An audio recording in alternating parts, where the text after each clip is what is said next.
நாங்கள் 2 பேரும் ornithology students, பறவையை பற்றி படிக்கிறவங்க. இவர் எங்களோட ப்ரொஃபஸர். இப்போல்லாம் பறவையை தலை நிமிர்ந்து வானத்துலேயோ மரத்துலேயோ பார்க்கவே முடியல.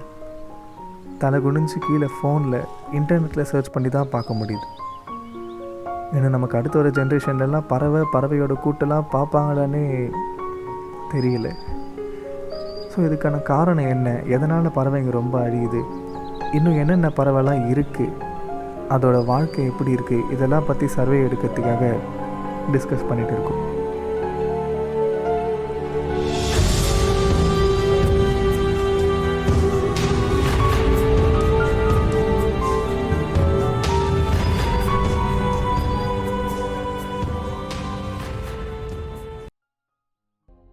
ஓகேப்பா, ஃபர்ஸ்ட் ஆஃப் ஆல் நம்ம அங்கே விசிட் பண்ணுறதுக்கு முன்னாடி நமக்கு என்னென்ன இன்ஃபர்மேஷன்லாம் தெரிஞ்சுக்குன்னு நம்ம பார்ப்போம். ஓகேவா? அப்போ வேர்ல்ட்ஸ் ஸ்மாலஸ்ட் பேர்டு சொல்ல பார்க்கலாம். Humming bird sir. கரெக்ட். அப்போ லார்ஜஸ்ட் பேர்டு ஆஸ்ட்ரிச். ஓகே. நான் பிரவீனா, ஆஸ்ட்ரிச் தெரியுமா? ஆஸ்ட்ரிச்சை தெரியும். ஓகே. வேர்ல்டில் மொத்தமாக 10,000 பீசஸ் ஆஃப் பேர்ட்ஸ் இருக்குது. ஸோ மோஸ்ட்லி இந்தந்த பேர்ட்ஸ் இந்தந்த கண்ட்ரியில் தான் இருக்குன்னு 70% நம்மளால் சொல்ல முடியாது. பிகாஸ் அதுங்க சீசனுக்கு ஏற்ற மாதிரி ஒரு கண்ட்ரிக்கும் மைக்ரேட் ஆகி போயிட்டே இருக்கும். கரெக்டு தான் இல்லை சார்? சுதந்திரமாக ஒவ்வொரு சீசனுக்கும் ஒவ்வொரு கண்ட்ரியில் வாழ்ந்துட்டு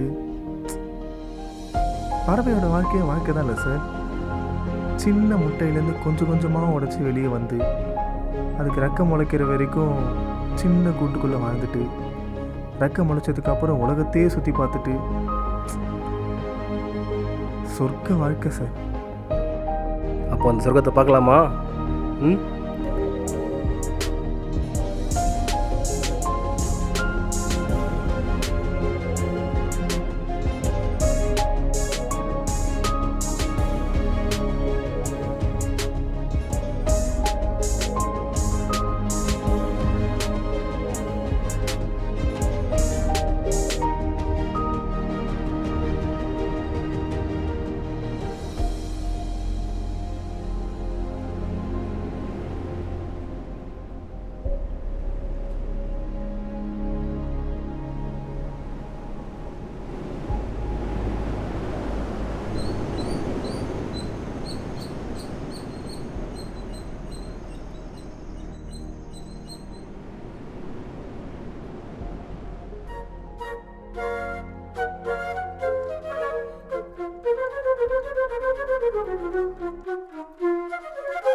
சார் இந்த பேர்ட் நல்லா இருக்குல்ல சார்? நல்லா இருக்குடா. இது எப்படோ ஃபார்ம் ஸ்பீஷஸில் வரும்டா.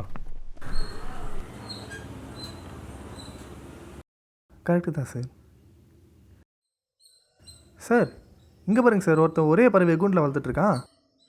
அவங்க என்ன வந்துச்சு போய் கேட்டால் உனக்கு என்ன வந்துச்சு நம்மளே திருப்பி கேட்பான். அதுக்கு நான் அப்படியே விட்டுறதா சார்? பாவம் இல்லை சார், அது நம்ம டேய், டேய், கேட்குறேன் டேய். சார்.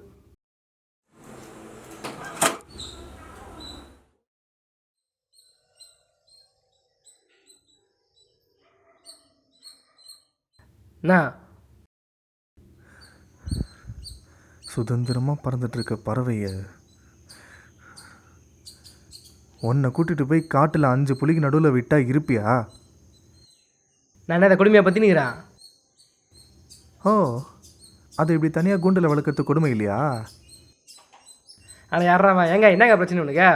டேய் போலாடா வாடா. சரிங்க சார். சார் அவன் கேட்கறதுல தப்பு எதுவும் இல்லையா சார்?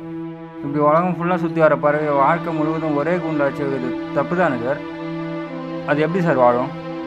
நீ யாரும் என்கிட்ட கருத்து சொல்லிட்டு இருக்கான். இப்படி அந்த பறவையை பறக்கணுமா? உலகத்தில் அவன் பறவை ஊசி போட்டு ரெக்கையை வச்சு குடும்பம் பற்றிட்டு இருக்கான். போய் அவங்ககிட்ட சொல்ல போய் உன் கருத்தை வந்துட்டான் பெருசாக கருத்து சொல்கிற கருத்து. டேய் அமைதியாடுறா.